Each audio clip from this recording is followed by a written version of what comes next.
નમસ્કાર દર્શક મિત્રો, ન્યૂઝ ટુડેમાં આપનું હાર્દિક સ્વાગત છે।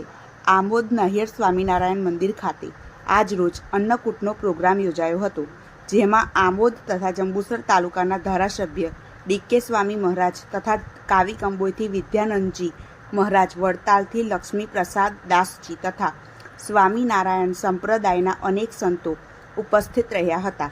સાથે તાલુકાના પ્રમુખ શ્રી ભોલાભાઈ જંબુસર, તાલુકાના મહામંત્રી પિન્ટુભાઈ તથા દરેક ગામના સરપંચશ્રીઓ, આગેવાનો તથા મોટી સંખ્યામાં ભાવિક ભક્તો ઉપસ્થિત રહ્યા હતા।